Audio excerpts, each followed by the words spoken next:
नमो तस् भगवतो अरहतो सम्मा सम्बुद्धस्स। नमो तस् भगवतो अरहतो सम्मा सम्बुद्धस्स। नमो तस् भगवतो अरहतो सम्मा सम्बुद्धस्स। श्रद्धावान धम्म मित्रों, आज हम लोग धर्म चर्चा करेंगे धम्मपद के तीसरे और चौथे गाथा के ऊपर। इससे पहले हम लोगों ने पहला और दूसरा गाथा का चर्चा कर लिया है। इस गाथा में अर्थ भी है और अर्थ के साथ साथ कहानी भी है। तो आज हम लोग सबसे पहले कहानी को देख लेते हैं, इसको सुन लेते हैं, इसको समझ लेते हैं, फिर हम लोग गाथा और इसके अर्थ को जानेंगे।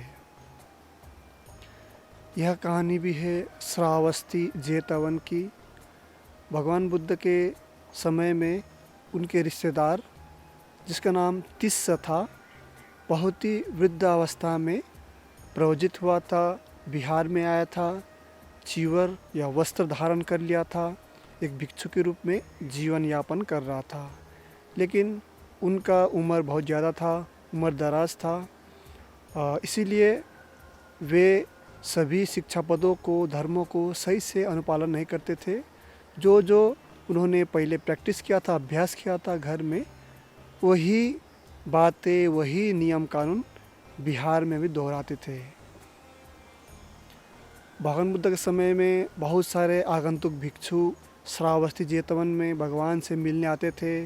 उसमें से कुछ तरुण भिक्षु होते थे और कुछ वृद्ध भिक्षु होते थे। तरुण भिक्षुओं के बहुत सारे सेवा करने के बाद भी तिस्स स्थविर उनसे नाराज़ होते थे और तरुण भिक्षु से वाद विवाद करते थे और वे हार जाते थे और उनसे लड़ाई करना शुरू कर देते थे।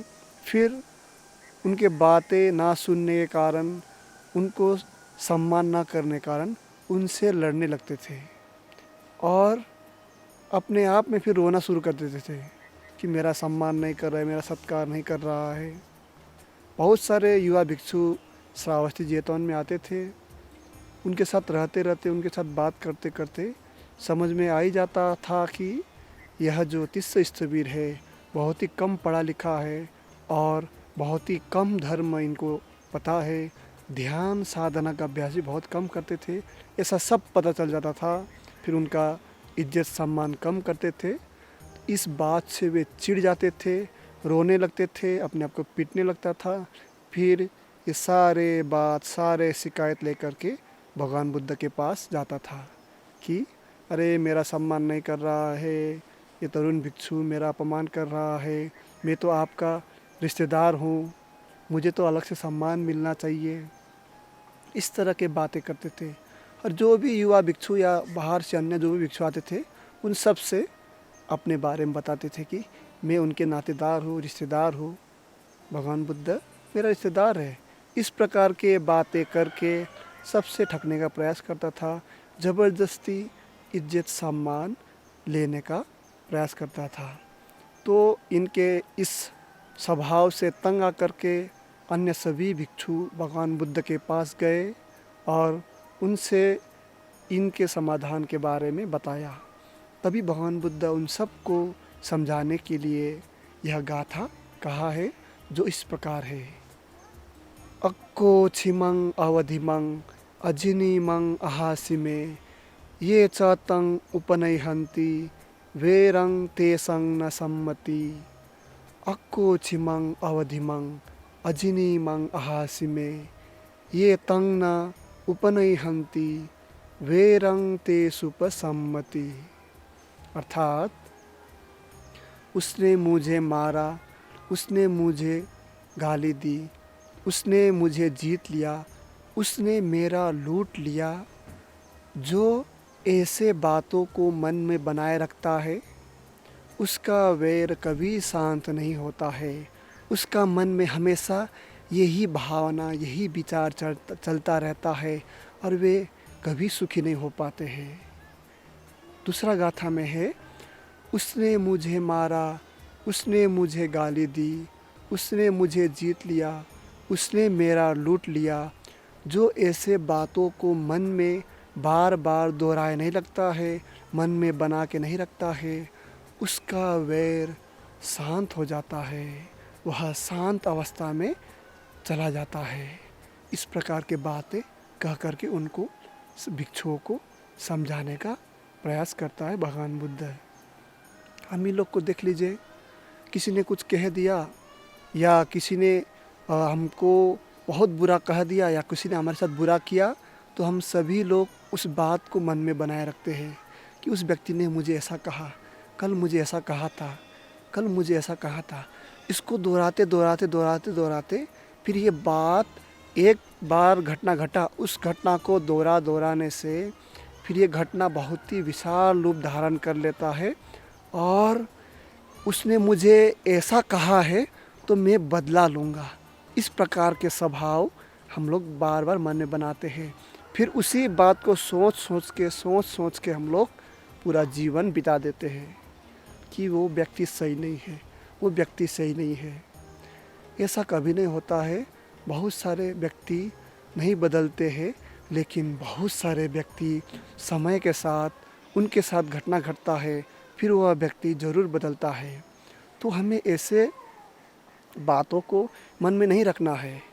अब तिस्स स्थविर का स्वभाव देखिए, उसने जीवन पर्यंत क्या अभ्यास किया है, नातेदार रिश्तेदार का सोर्स से, उनके नामों से ही काम किया है कि ये मेरा रिश्तेदार है कि ये मेरा काम कर दीजिए, वो मेरा रिश्तेदार है मेरा ये काम कर दीजिए। अब चीवर पहनने के बाद भी, एक विहार में रहने के बाद भी, वहाँ पे भी आकर के अन्य लोगों से, अन्य भिक्षुओं से, जिसे भी मिलता था उसे कहता था कि भगवान बुद्ध मेरा रिश्तेदार है, नातेदार है, इसीलिए मुझे अलग से सम्मान देना चाहिए, इसीलिए मेरे साथ ऐसा व्यवहार करना चाहिए। इस प्रकार का स्वभाव बन गया था। ये पूर्व के अभ्यास के कारण उनका स्वभाव ऐसा बन गया था। अब चीवर पहनने के बाद भी ऐसा कर रहा था। तब उनके साथ अन्य भिक्षु भी उलझ गए, उनसे चर्चा करने लगे, डिबेट करने लगे कि आप ऐसा क्यों कर रहे हैं। फिर ये सारे भिक्षु भगवान बुद्ध के पास चले गए। तो हमें ऐसा नहीं करना चाहिए।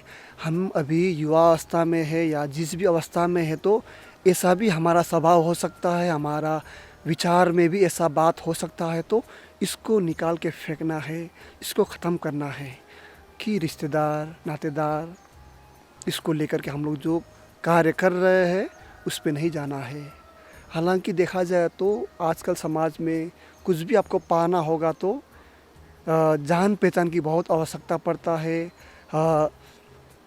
रिश्तेदारों की बहुत आवश्यकता पड़ता है कि जान पहचान के बाद ही कोई अच्छे जगह पे, अच्छे पद पे नौकरी या अच्छा काम कराना हो, तो जल्दी से जल्दी काम कराना हो तो अपने जान पहचान वाले ही करा सकता है। लेकिन इस पर भी इतना ना जाए कि बाद में कहीं पे भी जाने के बाद या आखिरी अवस्था में जब हम लोग पूरे शरीर से एकदम निष्क्रिय हो जाए, शरीर एकदम हमारा साथ छोड़ने शुरू कर दे, तब भी अपने रिश्तेदारों को खोजते रहे कि हाँ मेरा रिश्तेदार है, हाँ ये मेरा है, जान पहचान खोजने लगे। ये जो हम लोग डेली अभ्यास कर रहा है, ये एक मानसिक रोग ना बन जाए, इसीलिए हमें सतर्क हो जाना है अभी से।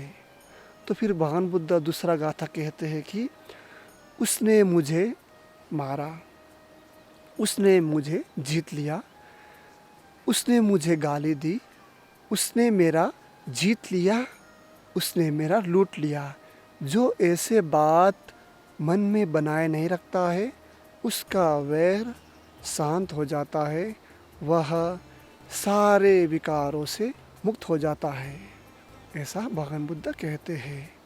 सोच के थोड़ा सा देखिए, किसी ने कुछ कह दिया, चलो ठीक है उसने अभी कह दिया, ना समझ है, अज्ञानी है, ऐसा सोच के हम लोग छोड़ सकते हैं उसको। फिर समय अंतराल ज़रूर परिवर्तन हो जाएगा।